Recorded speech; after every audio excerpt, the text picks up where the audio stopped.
Hey, what's up you guys, KEYLLUA here, back again with another video, and today I'm reacting to, hold on, let me turn this off real quick. I'm reacting to American Compared, why other countries treat their people so much better. I don't know how much better other countries are getting treated, I just know in America we could stand to do a little bit better in my opinion. So yeah, this video was suggested by Mimi PT94. Thank you so much, because trying to figure out videos to react to can be, I'll be too in my head. So if y'all want to see anything, let me know. Otherwise, I don't be knowing what to put up. So yeah, let's get into the video. This episode and others like it are made possible by the generous support of my patrons on Patreon. If you'd like to help me make more content like this, consider becoming a patron at patreon.com/secondthought. I'm going to say something that will probably offend many of my viewers. Right. Let me preface this by saying that I, as an American, include myself in the following statement. What? Americans are quite possibly the most willfully ignorant people on the face of the planet. What you mean? We have access to the sum total of all human knowledge, yet our understanding of the world rarely extends beyond our own country. Yeah. And even then, the majority of Americans... She'll inbox me, ask me where you working, talk about she need a ride to the bank. I am working. And she'll give you gas money. I ain't answer yet, because you are working. Yeah. Okay. Ask for tail. Who? She should ask for tail. But y'all probably not working. Just say yes, you're working. That's it. Okay. You know? I'm busy. I'm working.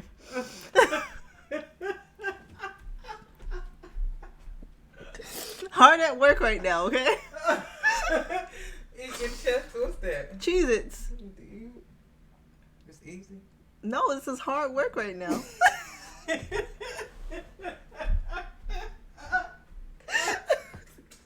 I'm recording. Let me finish my video. Okay, you recording. Yeah, I'm working. Why is that funny?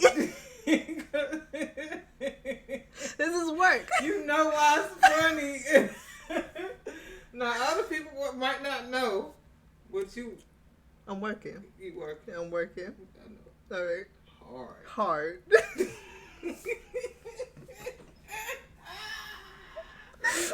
Well, Americans believe in a vision of the country that does not actually exist. It's not that we're stupid, we just tend to blindly accept that the US is the greatest place on earth, and therefore don't see any reason to educate ourselves about the realities of the rest of the world. In this episode, we're going to pull back the curtain on how America actually compares to other countries, and consider why the richest country on earth fails to treat its people with... if I wouldn't pick America, if I couldn't pick America, I would say maybe Europe is probably the place that treats their people like way better than the US. Just a guess. Dignity and fairness. I'm going to provide a list of important topics, then for each item we'll compare the American experience with that of citizens from other nations. Hopefully by providing a side-by-side comparison, you'll be able to see the stark contrast between how most Americans see their country and how it really stacks up against the competition. To give you an idea of just how skewed the American perception of our country really is, let's start with a pretty shocking example. What? Compensation for what are considered low-skilled jobs. We'll take the quintessential American company, McDonald's. McDonald's is the world's largest restaurant chain by revenue. It operates in over 100 countries and serves over 69 million customers every day. As Don't McDonald's everywhere treat their employees the same? of 2018, McDonald's was the second largest private employer with 1.7 million employees, behind Walmart's 2.3 million. How many times have you heard someone refer to McDonald's jobs or workers in a derogatory manner? For some reason, people who work at McDonald's are seen as inferior or lazy or have any number of other unfair and unkind assessments leveled at them. I don't agree with that, mainly because in high school I tried to get a job at McDonald's and they wouldn't hire me. McDonald's, talk to me. What's up? Why you wouldn't hire me? Let's talk about it. I feel some type of way. I'm qualified. Well, I ain't never had a job before, but I'm qualified. I feel, maybe not. They be moving fast. I ain't gonna lie to you. McDonald's workers be moving. This probably stems from the old notion of flipping burgers being a job anyone can perform. But the animosity towards low-wage workers has grown significantly in the past few decades. And in America, McDonald's workers really do suffer a low wage. As of 2020, the average crew member at McDonald's makes $9 per hour. The average McDonald's cashier makes $8 per hour. The federal minimum wage Even in the less? United States is $7.25, a rate which has not been raised in over a decade, and which should not be considered a reasonable wage for any position, considering the fact that a full-time minimum wage worker cannot afford to rent a 2-bedroom apartment anywhere in the United States, True. and can't afford a 1-bedroom apartment in over 95% of US counties. Now, the all-too-common response to data like this is something like, well, yeah, it's not a hard job, you should just find a better one. Here's a simple question. Should any job, regardless of technical skill required, pay workers so little that they cannot afford to rent even the smallest place to live? Not to mention other necessities like utilities, food, and medicine. Absolutely not. That is inhumane and cruel. See what's crazy is? I live with my mom right now.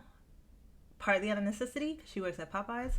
Where we stay, she could not afford to live low. It's 2-bedroom. Even a 1-bedroom, like $1,000 a month. It would not, it just wouldn't work. I would still have to help her. Especially coming from the second largest employer in the richest country on the planet. Other notable objections include, McDonald's has to make a profit. If they pay their workers more, they might go out of business. First of all, if you can't pay your workers a fair wage, your company should not be in business. End of story. But again, McDonald's is not struggling to make ends meet. In 2019, McDonald's raked in $21 billion in revenue. But no matter how obvious the exploitation of low-wage workers, Americans are hell-bent on praising the very companies doing the exploiting. Take this article on Reader's Digest, for example. It's titled, "This is what McDonald's workers really get paid."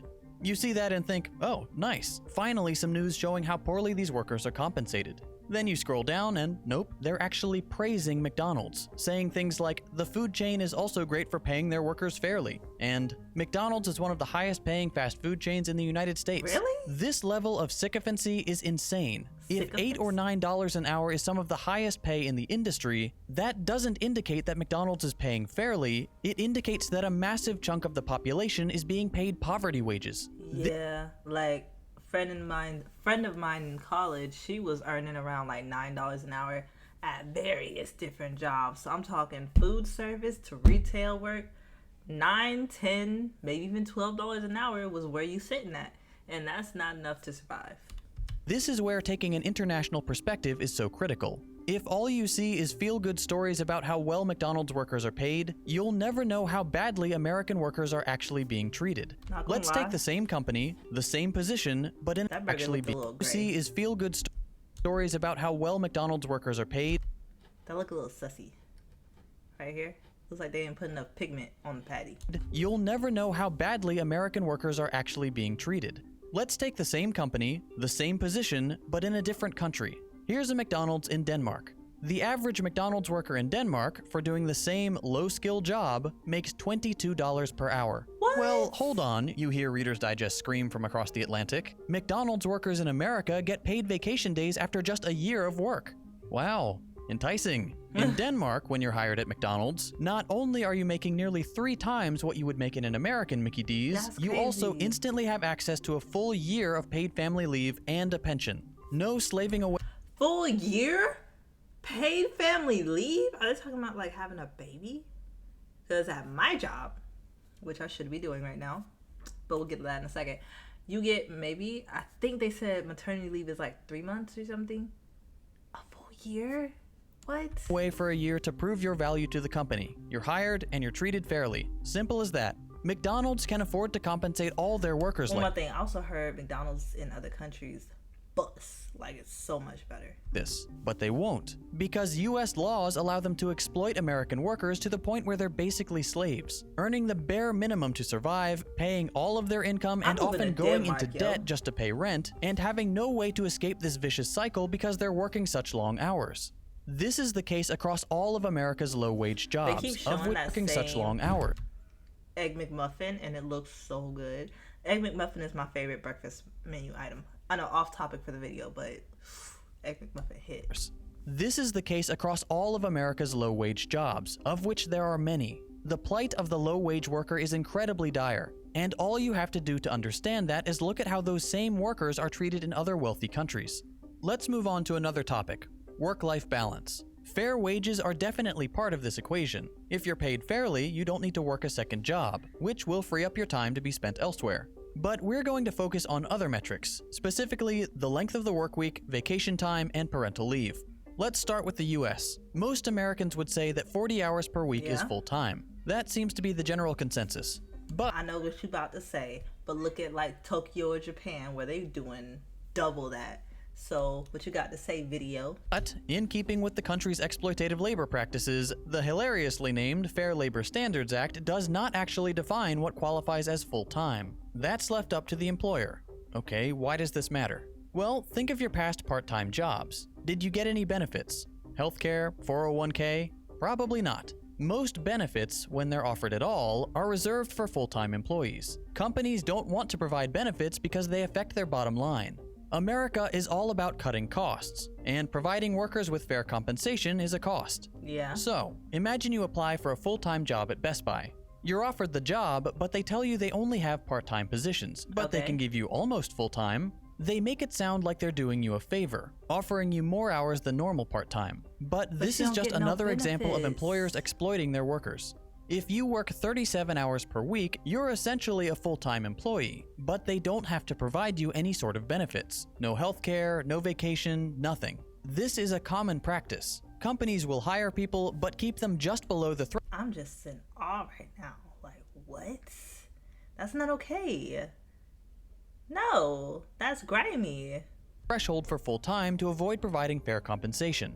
I've seen it happen. I used to work at Best Buy and they would do it all the time. And that's just the companies who are still trying to appear generous. Others will simply not offer benefits at all, or set their full-time positions at 50 or 60 hours per week. Sales positions are notorious for this. They'll often say, well, we expect you to work 40 hours, but all the top sellers are working 60 to 70 hours per week. This is coercion. They're Yeah. trying to pressure you into working more hours to benefit them, and the compensation is never what they claim it will be. By allowing employers to define full-time work, American workers are held captive by corporations, forced to either work absurd hours to qualify for full-time benefits or find a second job to help cover the cost of things like health insurance. Both of these options lead to a terrible work-life balance, and as real wages have decreased and benefits have been offered less and less over the years, This is not sounding good at all. Woo! Jeez, America, do better.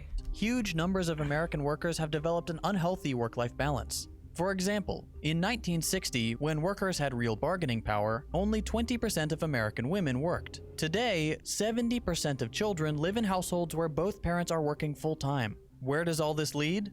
As of 2020, over 85% of American men and 66% of women work more than 40 hours per week. We work 137 more hours per year than Japanese workers, 260 way. more than the British, and 499 more hours per year Someone check on those numbers. That feels like cap. That feels like heavy amounts of cap. than the French. Why do other countries have such a better balance? Because many of them have laws that cap the length of the full-time work week. Companies are required to pay their workers fairly and allow enough time off for employees to maintain a healthy work-life balance. That's not the case in the US. Vacation time is a similar story. Whereas many other countries mandate that employers provide paid vacation and sick days, the US does not. In every industrialized nation, workers get more paid vacation days and holidays than in the US. Here's a depressing graph to illustrate just how poorly we treat Yo, our what's going on? Okay. Let's. I'm gonna take this in for he said paid vacation is the blue. Okay, that's nothing. Paid holidays. Interesting. Who made this graph? Who made this graph? Oh wow, that doesn't look good at all. Oh geez. workers. France 31, Spain 34, Austria 38, America 0. 0 paid vacation days, 0 paid holidays. And remember, these are the mandated figures. Every Austrian worker gets a minimum of 38 paid days off per year. You know what I would do with 38 paid days off? Child. Thailand? Somewhere that's not here. I'll be taking mine in chunks of 3 to 4 over the course of a weekend so I don't have to use both vacation days. Even in the worst possible employment situation, they'd still get 38 paid days off. In the US, many workers are lucky to get Christmas or Thanksgiving off at all. And the odds At one of my old jobs, I had to work Christmas and I was so miserable. It was not fun. that it's a paid holiday? Next to 0. Let's move on to our final comparison. Paid parental leave. Many Americans aren't even aware this is a thing, so let me explain. When an employee Adorable. of a company has a child, sometimes they're offered parental leave, a period of time where they can stay home from work to bond with and take care of their new baby. This greatly benefits the employee, the child, and, in the long run, the company, because the employee will be happier, less stressed, and more loyal to the company. Of course, offering paid parental leave doesn't benefit corporations in the short term. And if there's one thing that encapsulates the American business philosophy, it's short-term gains over all else. So it won't surprise you to learn that the US is the only industrialized nation on the planet that does not mandate some amount of paid parental leave. This may be shocking to my American viewers because being able to get paid to spend time with your newborn child sounds like an impossible dream in our dystopian labor market. And honestly, it probably is impossible in our current America. We're so invested in self-destructive capitalism that even suggesting the possibility of paid parental leave would put US politicians out of a job. That's not the case in the rest of the industrialized world. Then what we In doing fact, wrong? every other OECD nation, and even in many third world countries, new parents are guaranteed at least several weeks of leave. Let's take a look at a few of them. Ethiopia, a country with an annual gross national income of under $900 per person, offers 90 days of leave with 100% pay. Madagascar, 14 weeks at 100%. Afghanistan, 90 days. What are we doing? Denmark, 52 weeks. What are we Norway, doing? 56 weeks. I ain't gonna lie to you, Denmark is killing it right now. France, 16 weeks at 100% pay for your first child, up to 26 weeks for your third, on top of 104 unpaid weeks. Lithuania, 52 weeks at 100%, plus an additional 52 weeks at 80%. Again, the United States does not mandate a single day of paid parental need to leave even for the move. mother, and the father is never considered. This means that workers in America have to choose what'd I say? the mother. The United States does not mandate a single day of paid parental leave even for the mother. Okay, so the jobs I've had that have been dependent on my degree have allowed for maternity leave. Depending on my position. In my current job, I'm a contractor. I don't really have vacation days yet until I'm hired on, but at my old job, vacation was something. I had at least maybe 3 weeks of paid vacation, but 16 weeks sounds so nice. And the father is never considered. This means that workers in America have to choose to either pay the exorbitant cost of childcare or have one parent quit their job in order to take care of the child. These are both bad options, which often lead to economic precarity. But that doesn't matter to the companies employing American workers. Profit is the only thing that matters. Hopefully, seeing these labor practices compared like this has made it clear that not only is the US not living up to its claim to being the greatest nation on Earth, but also that it consistently ranks poorly and often dead last in terms of labor metrics. Why is it that the wealthiest, most powerful nation on Earth can't pay their workers Are we the wealthiest? A video I saw not too long ago said we not. a fair wage, or provide healthcare, vacation time, or paid parental leave? You should realize by now that it's not that they can't, it's that they won't. Everything in America is beholden to the almighty dollar. Profit is the only motivator. If an action does not That water looks delicious. It looks expensive. It looks like it's made from the freshest of water sources. is beholden to the almighty dollar. Profit is the only motivator. If an action does not produce a greater profit, it will not be considered. Over the last few decades, Americans have watched as our livelihoods, our quality of life, and our dignity have all been stripped away by those who already make obscene amounts of money. Those in power say we're all in this together, but that couldn't be further from the truth. The ultra-wealthy and the world's largest corporations rely on Americans remaining ignorant. They rely on us accepting the lie that America is the greatest nation on Earth, that it couldn't possibly get any better. All you have to do to Yo, shout not gonna lie, the marketing team behind America, killing it. Calling it the greatest place on Earth. Y'all have done an amazing job. Whoever the marketing team is, killer. that lie is to take a look around the world.